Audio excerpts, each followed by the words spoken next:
एक समय लगा था ऐसा कि इंग्लैंड बहुत दूर चला जाएगा बाबा, इस मैच को कर लेगा कंट्रोल, पर अपना बंदा Yashasvi Jaiswal, he came in and he chose violence.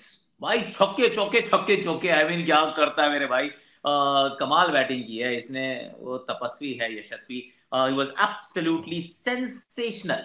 बहुत आगे भारत को पहुंचा दिया है, 322 रन की लीड हो चुकी है। ऑफ कोर्स नहीं है रविचंद्रन अश्विन, एक बड़ी खबर है वो, पर जो है वो काफी है ऐसा प्रतीत होता है। उनकी बात करेंगे मोहम्मद सिराज की भी, और बात करेंगे घुरन की भी। रिमेंबर दैट लगान, राइट? लगान द मूवी, वो घुरन घुरन की बात करनी चाहिए। आज आज करते हैं अपन लोग।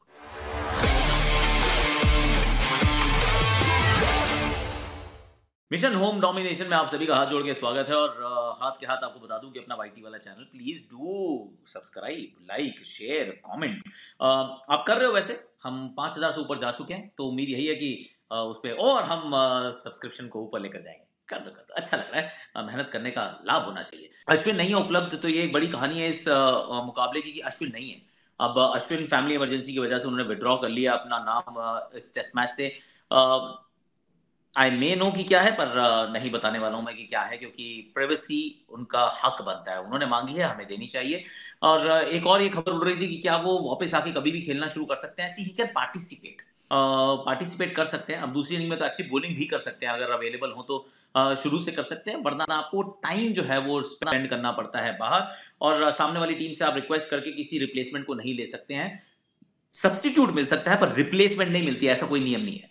नियम यह है कि टॉस होने के बाद अगर आपको प्लेइंग 11 में बदलाव करना है तो आप सामने वाले कप्तान की कंसेंट मांग सकते हैं। मान गए तो आप चेंज कर सकते हो।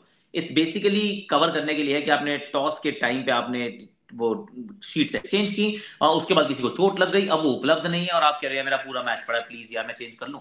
तो वो कर सकते हो एक्स्ट्रॉर्डिनरी सर्कमस्टांसेस। पर कोई आप मैच के बीच में से चला जाता है तो सिर्फ कंकशन का सब्स्टिट्यूट मिलता है जो आके खेल सकता है। वरना आप 11 का हिस्सा नहीं हो सकते हैं। तो this should actually end here. We wish him well, hopefully जल्दी ठीक हो जाएंगी। जो जो भी समस्या है वो सारी चीजें ठीक रहेंगी। Let's leave it at that. अब आज के दिन की जब शुरुआत हुई तो एकदम कमाल ही हो गया यार। हमें तो लग रहा था कि इस पिच के ऊपर जिस तरीके से खेले हैं तो बड़ा कमाल करेगी इंग्लैंड की बैटिंग, पर अस्त थी, अस्त, एकदम अस्त थी भाई। और उसमें जो सबसे जो उसके पोस्टर बॉय थे वो थे जो रूट। इनसे पूरा इंग्लैंड गया रूट है, क्योंकि शॉट क्या मारा है यार। घुरन घुरन का शॉट मारा इन्होंने। लगान मूवी थी जब पहली बार इंडिया और इंग्लैंड का क्रिकेट का मुकाबला हुआ था, उसमें घुरन जैसे बैटिंग कर रहे थे बिल्कुल वैसी बैटिंग करने का प्रयास किया इस बार उन्होंने। जसप्रीत बुमराह के सामने, I mean think about it, Bumrah के सामने सीधे बैट से नहीं खेल पा रहा कोई, ये घुरन वाला शॉट मारने गए जिसको पकड़ लिया अंत में जाके यशस्वी जायसवाल ने। Actually good catch. पर रूट साहब आप कर क्या रहे हो? ऑनेस्टली स्वेयर टू गॉड, आपसे बहुत उम्मीदें रहती है कि आप अलग करोगे, अलग खेलोगे, पर इनके खेलने का अंदाज मुझे तो घुरन की याद दिला रहा है, एकदम मस्त। और बेन डकेट किस्मत का साथ नहीं मिला, वो शॉर्ट बॉल थी, वो सामने मार बैठे हाथ में। कुलदीप की गेंद, जॉनी बेस्ट वो आउट हो जाते हैं। तो फिर चीजें जो हैं वो फंस जाती हैं। तो जहां लग रहा था कि लीड लेंगे बहुत लंबी भैया, ये तो आगे तक जा सकते हैं, 126 रन की लीड कंसीड कर जाते हैं। I mean think about it. 126 run की लीड कंसीड कर जाना, नीचे तो एक एक करके विकेट चटका जाना। वहां से एक्चुअली हमें मिले हमारे जबरदस्त मोमेंट का पहला मोमेंट जो था वो एक्चुअली यही मोमेंट था। तो जबरदस्त थे मियां मैजिक। अब मियां मैजिक क्या है? मियां मैजिक जो है वो 4 विकेट चटकाते हैं। ये लंबे स्पेल्स डालने की आवश्यकता पड़ी क्योंकि 4 ही गेंदबाज थे। एक एंड से भारतीय टीम ने डिसाइड किया था कि हम सिर्फ फास्ट बॉलिंग कराएंगे, तो बुमराह का स्पेल और उसके बाद फॉलोड बाय मोहम्मद सिराज का स्पेल। और इनफैक्ट उनका ये होम टेस्ट मैच में सबसे बढ़िया बॉलिंग का एफर्ट है, एनालिसिस है। That's point one. इससे ज्यादा इन्होंने कभी बॉलिंग भी नहीं की भारत के टेस्ट मैचेस में। तो वो काम भी उन्होंने करके दिखाया। 21.1 ओवर डालना, वो यॉर्कर पे रिहान को आउट करना, 4 विकेट, वो गेम बदला उन्होंने। क्योंकि इस पिच के ऊपर ना फास्ट बॉलर के लिए उतनी मदद है नहीं यार। थोड़ा सा पिच धीमे तरह की किया, वो तेज नहीं जा रही बॉल पड़ने के बाद। तो वहां मियां मैजिक का ये मैजिक करना, इट वाज वंडरफुल। सो जबरदस्त performance by Miyan magic. And then of course comes हमारा बंदा यशस्वी जायसवाल। भारतीय क्रिकेट का भविष्य, भारतीय क्रिकेट का वर्तमान। क्या खेलता है यार ये।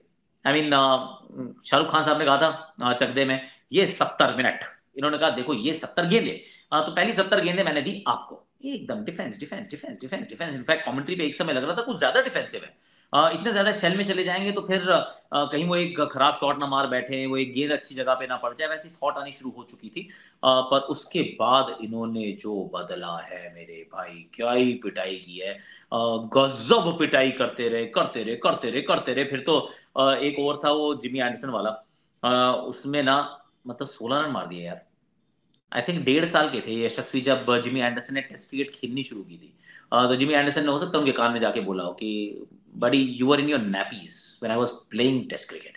इन्होंने कहा सर उस बात से क्या फर्क पड़ता है, I might be in my nappies but right now I am very happies, क्योंकि मैं मार रहा हूँ आपको छक्के। और वो बेन डकेट से कुछ चर्चा भी हुई थी उनकी, तो उसमें गुफ्तगू में भी उनको बता दिया कि भैया ये खिलाड़ी बहुत कमाल का है, शतक पे पहुंच जाते हैं, बहुत अच्छी बैटिंग करते हैं, ताबड़तोड़ बैटिंग करते हैं। और तीसरा शतक जड़ दिया यार। 7वां ही टेस्ट मैच खेल रहे हैं। 209 बनाए थे विशाखापट्टनम में, राजकोट में, यहाँ 104 बना दिए हैं। नॉट आउट है, अभी आउट नहीं हुए हैं, रिटायर्ड हर्ट है, बैक में प्रॉब्लम है इसलिए नहीं आए थे, पर ही इज अवेलेबल, टुमारो कभी भी आ सकते हैं बैटिंग करने। और एक 80 रन की पारी हैदराबाद में भी खेली थी। बहुत बढ़िया प्रदर्शन रहा है। तो Yashasvi Jaiswal and Mohammed Siraj were the जबरदस्त performance. Now let's quickly move to the मस्त परफॉर्मेंस। आई मीन मस्त कौन था? सी मस्त है शुभमन गिल। अब गिल मस्त क्यों है, ये इनको बड़ी मतलब ये अभी इनकी क्रिटिसिज्म होगा, क्योंकि आप देखिएगा कि क्या होता है कि बाल की खाल लोगों ने निकालनी है। और कुछ हद तक गलत भी नहीं है, क्योंकि जो बड़े परफॉर्मेंसेस चाहिए होते हैं बैटर से वो चाहिए होते हैं पहली इनिंग्स में। पर इसका अर्थ ये नहीं कि दूसरी इनिंग के रन इंपॉर्टेंट नहीं है। तो वाइजैक में पहली इनिंग में आउट हो गए थे, हैदराबाद में तो खैर दोनों इनिंग में आउट हो गए थे, और यहां पर भी पहली इनिंग में आउट हो गए। तो फिर आप कहते हो यार आई मीन इंपॉर्टेंट रन नहीं आ पा रहे हैं, फर्स्ट इनिंग्स में बड़ा स्कोर नहीं बन पाएगा अगर आप नहीं बनाओगे रन। पर इन्होंने एक बात समझी है कि यार देखो अभी मैं ना सर्व गुण संपन्न नहीं हूं, मुझे प्रॉब्लम्स हैं, मुझे वो विजिबल प्रॉब्लम्स है। पर जब मेरे को लगता है कि मेरे परसेंटेजेस ज्यादा हैं, जब मेरे पक्ष में खेल जाने के मौके ज्यादा हैं, तो I am not going to give up. और वो इनको लगा कि ये अब तीसरे दिन का खेल है, ऐसा वाइजैक में भी लगा था कि यू नो व्हाट, अब ये पिच अच्छी होगी, बहुत धीमी सी पिच है, बॉलर्स में उतनी धार नहीं है, यहाँ पे मैं इस मौके को पकड़ के रख सकता हूँ। तो ये 65 पे पहुंच गए हैं। ईगो नहीं थी और कोई अहंकार नहीं है, भैया सामने वाला चौके चौके मारे जा रहा है, मार ले यार, तू तू अलग लय में चल रहा है, मैं आज उस लय में नहीं हूँ, मैं कुछ अलग लय में हूँ। तो ये मेरा इंपॉर्टेंट है कि मुझे इसको कैपिटलाइज करना है। तो 65 पे नाबाद है अभी, और उम्मीद यही है कि इसको ये 100 में तब्दील कर देंगे। जिस अंडरस्टैंडिंग ऑफ दैट सिचुएशन है इनका, गेम सेंस जो है, अवेयरनेस जो है, सेकंड टू नन है इनका। ये थोड़ा वो बहुत अर्ली बात है, बहुत अर्ली बात है, पर जो सनी भाई में, सचिन तेंदुलकर में, विराट कोहली में वो जो कॉमन थ्रेड दिखता है ना, वो जो अंडरस्टैंडिंग जो है खेल की, वो इस भाई में भी दिखती है। तो हो सकता है is destined for greatness, and let's hope that it happens. अभी 65 पे नाबाद है। रजत पाटीदार के लिए मैं थोड़ा सा डिसअपॉइंटेड हूँ, क्योंकि दोनों इनिंग्स में ना थोड़ा ढीला शॉट मार के आउट हुए यार। तो वो आउट हो जाते हैं, रोहित शर्मा स्वीप मारते हुए आउट हो जाते हैं। और रजत पाटीदार के लिए इसलिए ज्यादा परेशान हूँ क्योंकि मौके उतने ज्यादा नहीं मिलेंगे अब। 4 आपको मिल चुके हैं, एक मिला था, सरफराज को रन बना चुके हैं, अगले में अगर आ जाएंगे केएल राहुल तो आपको बाहर जाना पड़ेगा रजत। तो पलट के देखोगे तो ऑब्वियसली बोलोगे कि और मौके मिल जाते तो बेहतर था। आई मीन बात सही है, पर this is Indian cricket my friend, इसमें आसानी से चांसेस नहीं मिलते हैं। अब चौथे दिन के खेल से क्या उम्मीद की जाए? 322 पे आप है, थोड़ा सा और संभल के खेलेंगे, 450 500 तक तो पहुंचना चाहिए। वहां पहुंच गए तो फिर इस मुकाबले में भारत की जीत कंफर्म लगा के चलिए, क्योंकि इंग्लैंड लड़ेगा झगड़ेगा तो सही, पर उन्होंने तो 70 ओवर नहीं खेलना, 70 ओवर खेलना है। 70 ओवर में 6 रन प्रति ओवर भी बनाएंगे तो भी 420 ही बना सकते हैं। तो 420 से ऊपर अगर निकल गए तो वहां तक शायद ये नहीं पहुंच पाएंगे, even without Ashwin. Yes that's the story. Bharat इस मैच में आ गया है और उम्मीद है कि इस मुकाबले को भी जीत कर 2-1 की बढ़त बना लेंगे हम 3 टेस्ट मैचेस के बाद। आज के लिए मेरे पास इतना ही चाहे भाई। ये वर्ल्ड WTC के पॉइंट्स टेबल में हम तीसरे स्थान पे हैं इस समय, लेकिन अगर हम मैच जीतेंगे तो हम थोड़ा सा और ऊपर जा सकते हैं। न्यूजीलैंड अभी ऊपर है, पर न्यूजीलैंड के साथ हमारे भी 3 टेस्ट मैचेस है, जब वो भारत आएंगे तब देखेंगे। वैसे वहां पे तो वो 7 मैच 700 बना दिए केन विलियमसन ने। वो भी भाई रुकने का नाम नहीं ले रहा है बंदा, 100 पे 100 ही बनाया जा रहा है। आई थिंक 32 टेस्ट सेंचुरीज हो गई उनकी। कंसिस्टेंट विलियमसन है, अनस्टॉपेबल हो गए विलियमसन। पर आज के लिए बस मेरे पास इतना ही है। Like share subscribe comment notification घंटी जरूर बजाइएगा, और कल फिर मिलेंगे, कल फिर गुफ्तगू करेंगे।